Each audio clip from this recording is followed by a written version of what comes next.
حضرت ابو ہریرہ رضی اللہ تعالی عنہ سے روایت ہے کہ اللہ کے رسول صلی اللہ علیہ وآلہ وسلم نے فرمایا،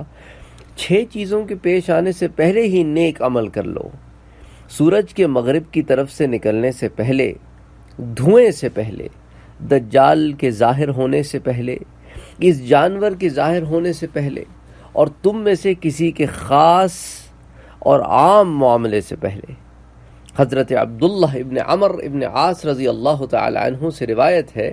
کہ میں نے اللہ کے رسول کو یہ فرماتے سنا کہ قیامت کی سب سے پہلی جو نشانیاں ظاہر ہوں گی، ان میں سے ایک تو سورج کا مغرب کی طرف سے نکلنا ہے، اور دوسرا دن کے وقت لوگوں پر اس جانور کا مسلط ہونا ہے۔ ان میں سے جو بھی نشانی پہلے ظاہر ہو، دوسری اس کے بعد بہت جلد سامنے آ جائے گی۔ اسی سلسلے میں حضرت ابو ہریرہ رضی اللہ تعالی عنہ سے روایت ہے کہ حضور صلی اللہ علیہ وآلہ وسلم نے فرمایا کہ قیامت کے قریب جو کافر و مومن کی شناخت کرنے والا جانور ہے، اس کے بارے میں کہ جب یہ جانور ظاہر ہوگا تو اس کے پاس سلیمان علیہ السلام کی انگوٹھی اور موسیٰ علیہ السلام کی عصا یعنی ان کی لاٹھی ہوگی۔ وہ اس عصا سے مومنوں کے چہرے کو روشن اور پرنور بنا دے گا، اور اس انگوٹھی سے کافروں کی ناک پر مہر لگا دے گا، یہاں تک کہ اس سے مومن اور کافروں کی ایسی صاف شناخت ہو جائے گی کہ جب مومن کہیں جمع ہوں گے تو وہ ایک شخص کو اے مومن کہہ کر پکاریں گے، اور ایک کافر کو اس علامت کی وجہ سے پہچان کر اے کافر کہہ کر آواز دیں گے۔ اس حدیث کو امام ترمذی نے بیان کیا ہے اور کہا ہے کہ یہ حدیث درجہ حسن پر ہے۔ یہ جانور کن کن زمانوں میں نکلے گا؟ علامہ بغوی نے ثعلبی سے روایت کیا ہے، جو آن حضرت صلی اللہ علیہ وآلہ وسلم سے نقل کرتے ہیں کہ آپ صلی اللہ علیہ وآلہ وسلم نے فرمایا، یہ جانور 3 مرتبہ عالم میں نکلے گا۔ ایک مرتبہ یمن کے کنارے سے ظاہر ہوگا،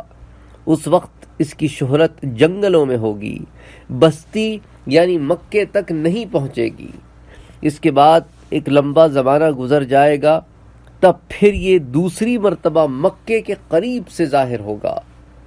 اس وقت اس کی شہرت جنگلوں میں بھی ہوگی اور بستی یعنی کہ مکے میں بھی پھیل جائے گی۔ پھر ایک دن جب کہ لوگ اس مسجد میں ہوں گے جس کا اعزاز و اکرام اللہ کے نزدیک سب سے زیادہ ہے، یعنی کہ مسجد حرام میں، کہ بالکل اچانک یہ جانور مسجد کے کونے سے نکلے گا اور ان کے قریب آ جائے گا۔ اس کے متعلق عمر کہتے ہیں کہ حجر اسود اور باب بنی مخزوم کی دائیں طرف باہری گوشے کے درمیان سے نکلے گا۔ اس کو دیکھ کر لوگ ڈر کی وجہ سے اس سے بچنے لگیں گے۔ یہ جانور لوگوں کے سامنے اس حالت میں ظاہر ہوگا کہ اپنے سر سے مٹی جھاڑ رہا ہوگا، پھر یہ لوگوں کے پاس سے گزرے گا اور ان کے چہروں کو چمکا دے گا، جس سے وہ اس طرح روشن ہو جائیں گے جیسے دمکنے والے ستارے ہوتے ہیں۔ اس کے بعد یہ واپس زمین میں چلا جائے گا، نہ تو اس کا پیچھا کرنے والا اس کو پا سکے گا اور نہ اس سے بچ کر بھاگنے والا اس سے بچ سکے گا، یہاں تک کہ ایک شخص کھڑا ہو کر نماز کے ذریعے اس سے پناہ اور بچاؤ کی کوشش کرے گا، مگر وہ پیچھے سے اس کے پاس آئے گا اور اس سے کہے گا، اے فلاں تو اب نماز پڑھنے کھڑا ہوا ہے۔ اس جانور کے کام کے متعلق یہ بھی آتا ہے کہ اس کے بعد وہ آگے سے اس کے سامنے آئے گا اور چہرے پر نشان بنا دے گا۔ ان نشانوں کی وجہ سے کافر اور مومن میں ایسی شناخت ہو جائے گی کہ وہ لوگ جو ایک دوسرے کے پڑوس میں رہتے ہوں گے یا سفروں میں ایک دوسرے کے ہمدم ہوں گے یا تجارت اور مال و دولت میں ایک دوسرے کے شریک ہوں گے، ان میں بھی مومن اور کافر کو الگ پہچانا جا سکے گا۔ چنانچہ ان کے درمیان ایسی صاف شناخت ہوگی کہ مومن کو اے مومن کہہ کر پکارا جائے گا اور کافر کو اے کافر کہہ کر آواز دی جائے گی۔ اس کے نکلنے کی جگہ کے متعلق علامہ ثعلبی کی سند سے حذیفہ ابن یمان کی روایت ہے کہ ایک دفعہ حضور صلی اللہ علیہ وآلہ وسلم اس جانور کا تذکرہ فرما رہے تھے۔ میں نے آپ سے دریافت کیا کہ یا رسول اللہ، یہ جانور کہاں سے نکلے گا؟ آپ نے فرمایا، اس مسجد میں سے جو اللہ کے نزدیک سب سے زیادہ معزز اور محترم ہے، جبکہ حضرت عیسیٰ علیہ السلام دوبارہ زمین پر اتارے جانے کے بعد کعبے کا طواف کر رہے ہوں گے اور ان کے ساتھ مسلمان ہوں گے کہ اچانک زمین ہلنے لگے گی اور صفا پہاڑی اس جگہ سے پھٹ جائے گی جہاں حج کے دوران سعی کی جاتی ہے۔ اسی وقت صفا پہاڑی میں سے وہ جانور نکلے گا۔ سب سے پہلے اس کا چمکدار سر نکلے گا جو بالوں اور داڑھی سے ڈھکا ہوا ہوگا۔ اس کی رفتار اس قدر تیز ہوگی کہ نہ تو اس کو تلاش کرنے والا اس کو پا سکے گا اور نہ بھاگنے والا اس کو شکست دے سکے گا۔ وہ لوگوں کو کافر اور مومن کے نام سے پکارے گا۔ جہاں تک مومن کا تعلق ہے تو اس کے چہرے کو ایسا منور اور روشن کر دے گا جیسے چمکنے والا ستارہ ہوتا ہے، اور جہاں تک کافر کا تعلق ہے تو اس کی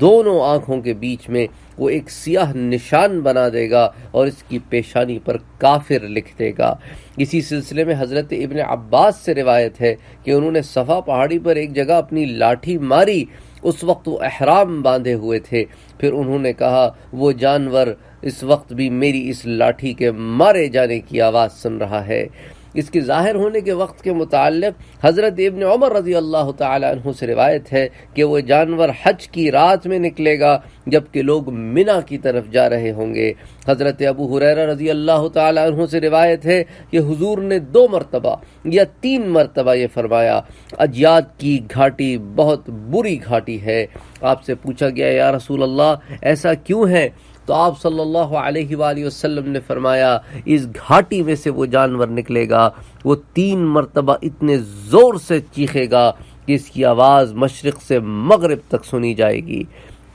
اسی طرح اس جانور کے حلیے کے بارے میں بھی آتا ہے کہ حضرت ابن زبیر رضی اللہ تعالی عنہ سے روایت ہے کہ انہوں نے اس جانور کی شکل و صورت بتلاتے ہوئے کہا اس کا سر بیل کے جیسا ہوگا، اس کی آنکھیں خنزیر کے جیسی ہوں گی، اس کے کان ہاتھی کے کان جیسے ہوں گے، اس کے سینگ 12 سینگھے کے جیسے ہوں گے، اس کا سینہ شیر کے سینے جیسا ہوگا، اس کا رنگ یعنی اس کی کھال چیتے جیسی ہوگی، اس کا پہلو یعنی اس کی کمر بلی کے جیسی ہوگی، اس کی دم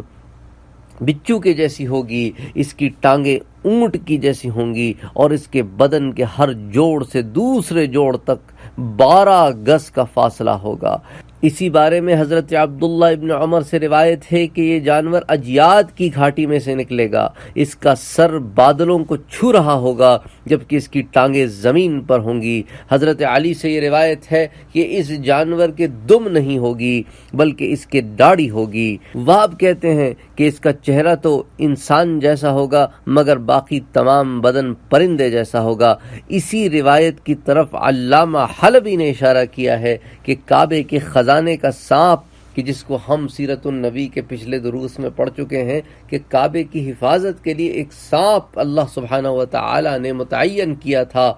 کیونکہ اس سے پہلے کعبے میں بھی یہ بدبخت چوریاں شروع کر دی تھی انہوں نے، تو اسی لیے اللہ نے وہاں پر ایک سانپ رکھ دیا تھا، پھر اس کی ڈر سے یہ اس کے قریب نہیں آتے تھے۔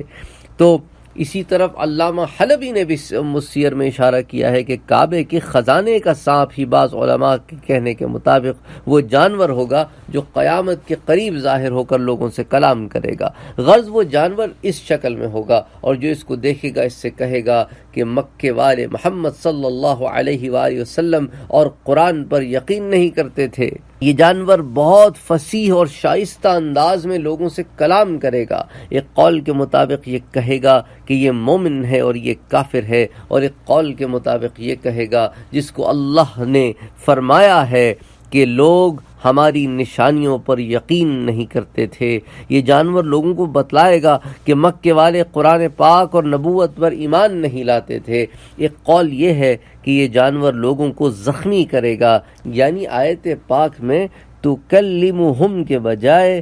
تکلمہم پڑھا جائے گا، جیسا کہ ایک قرات یہ بھی موجود ہے، تو معنی یہ ہوں گے کہ وہ لوگوں کو زخمی کرے گا۔ حضرت ابن عباس سے آیت کے اس لفظ کے بارے میں پوچھا گیا کہ اس کی قرات یوں بھی ہے تو یوں بھی ہے، تو حضرت ابن عباس نے کہا کہ یہ جانور دونوں کام کرے گا، یعنی کہ یہ مومن سے تو کلام کرے گا اور کافروں کو زخمی کرے گا۔ تفسیر خازن میں بھی اس کی کافی ڈیٹیلز موجود ہیں۔ جو سورہ نمل کے باب میں انہوں نے نقل کی ہیں، اور پھر ام السیر میں علامہ حلبی نے بھی بڑی ڈیٹیل میں اس پہ بات کی ہے، اور پھر دیگر کتب حدیث میں، یہ بعض کتب حدیث کے میں نے آپ کو حوالے بھی دیے، ان میں بھی اس کے بارے میں کافی ڈیٹیل میں موجود ہے۔ اچھا، جہاں جہاں ہم نے قول کہا وہ قول ہے، وہ حدیث نہیں ہے، وہ آثار ہیں، اور جہاں حدیث ہے وہاں پھر حدیث کے بارے میں ہم نے بات کی۔ وما علینا الا البلاغ۔